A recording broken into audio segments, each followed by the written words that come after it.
Hello, my name is Elura and welcome to the Sacred Gates here on YouTube. Today we're going to do a talk on parenting and the spiritual vision of your family and bringing that together. For some time I've been doing a lot of videos in my mind, which isn't very helpful if you're a parent because you're not going to hear them if they're just being done in my mind. So I thought I'd just take some time today to record a video on parenting because it's an amazing topic if you're a parent, because we need all the help that we can get, quite frankly. It's a very difficult job, it's a very challenging job, and it's relentless, and the burden of it is quite large because of the level of responsibility. So this video is for anyone who's interested, but specifically for parents who are spiritually inclined and maybe practitioners themselves and want to develop or maintain and progress the spiritual vision of their family. So it's just a little video on that. So every family is so unique, and some families are broken, more fractured than others. So this can affect how overwhelmed you may feel in achieving your goals, because being a parent, there's so many things that we need to make sure we are doing correctly for our children. And of course, it starts with doing it correctly for ourselves. So I was just saying to my partner last night that it feels like I have two paths. There's my path, and then there's my son's path. And I'm responsible, for both in many ways. And eventually that responsibility thins out as the child gets older. But I think as a parent, if you're a parent yourself, you'd agree that it never really probably feels like it ends. So my child is still young, but as he heads towards getting older, I see more and more how important developing a spiritual consciousness is. So if you are a parent that feels the same way, or if you're simply tuning in and you don't have children or you'd like to have children, I hope this video supports you, especially if you're in a child is listening and you grew up in a family that didn't have any spiritual consciousness really going on consciously. It's good to kind of tune in and reflect on your own childhood too. So yes, ticking boxes in a way is very, very important, and ticking them in a meaningful way and reaching those goals. So you not only have to help your child with their schoolwork, but with their overall attitude, and there's just so many things. So it can feel like spiritual stuff is just an add-on. You may feel like, getting that meditation practice in, building your child's concentration abilities. You may be teaching them your art. Like, just say if you're a Reiki practitioner, you may be actually training your child to do the same.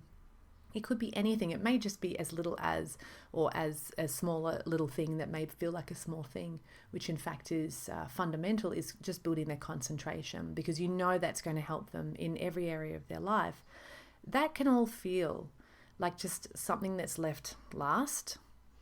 I know how that feels because you're quite busy as a parent, and it can feel like you're just kind of pulling it together every day. We forgot to do it again. You can just fall into that trap of just, leaving it to the last moment. So this is my advice that I give myself, and so I share it with you in case it's helpful. If you're wanting your child to develop healthy spiritual consciousness and a relationship with their spiritual self, it is absolutely imperative that you develop that with yourself. Now, I know that if you're struggling as a parent, you might hear that and go, yeah,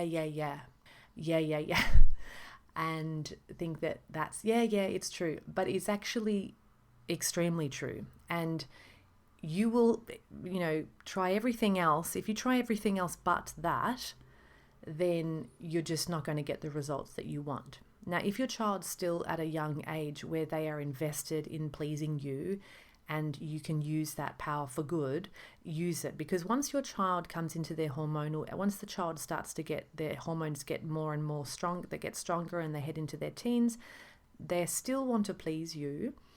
And it depends on the health of your relationship in general, how much they respect you, all this kind of thing. As they start to grow away from you, whatever is not integrated into them, they may very well rebel against with the full force of their hormones. And if you remember what you were like as a child, as a tweener or whatever they call it, or an actual teenager, it gets intense and it feels so real, and the journey feels intense. So my advice to you is start as early as possible integrating your spiritual practice into your spiritual being. You need to walk the walk, not just talk the talk, because as we know, children do what we do, not what we say. And fair enough to them. And really, it is the fastest way. Even though it might feel the hardest way, trust me, years and years of avoiding that and just trying to do it which and every other way, that takes and requires more effort, I think, and also carries the most regret. So having been someone that struggled to have a spiritual practice earlier in my life and in my son's earlier years, this has had a massive impact on him, and it does require time and effort to turn it around. That's why this video is about, making that spiritual vision happen, because sometimes it can feel like it's like a long slog. Where it starts with is you. This is also relevant to if you are in a family that's a bit fractured in various ways, whether you and your child's other parent is separated or divorced and living in a different family or a different house, or it's quite heavily fractured, or you are all living under the one roof but you have completely different paths, like your partner has zero interest and you've tried to get them into it and they're just not, and you've given up, or you'd like them to try to kind of be more spiritual and engaged. There's many different situations, but my advice is to focus on your own path. And if you are sincere in your practice and your child is young enough to still give a shit, basically, and be interested in what you're doing, then you will influence them naturally. It takes effort, and you have to do what is required. So if your passion, if your interest, if your belief is surrounding concentration practices or a yoga practice or whatever it is, and you want your child to follow in your footsteps, then you need to create some footsteps. You need to create some imprint. And what creates imprint? It's not talking, it's not thinking, it's not worrying, it's not punishing yourself. It is taking action. Action speaks louder than words. Action creates footsteps for them to follow. So you need to create footsteps for them to follow. Now, if you want to have them practicing with you, you also need to have your solo practice also. So yes, time is a real thing too. So you need to make time for your solo practice, and you also need to make time for the practice that you have with them.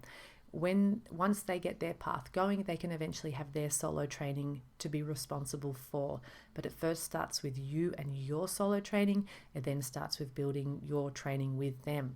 And of course, when you train them, it trains you as a teacher. And since they are your child or your children, you've definitely got some karmic stuff to sort out with them. And, it may be challenging to teach them, especially if issues that you have outside of training are also then brought into training. So it all kind of comes in. And that's a great opportunity to heal those issues with your child. So there's a lot of opportunity. If we just see it as an add-on, we're never going to get there. And there is a point where, we do have to just, really make it happen for ourselves. And that's the most important point that I wanted to make in this podcast today.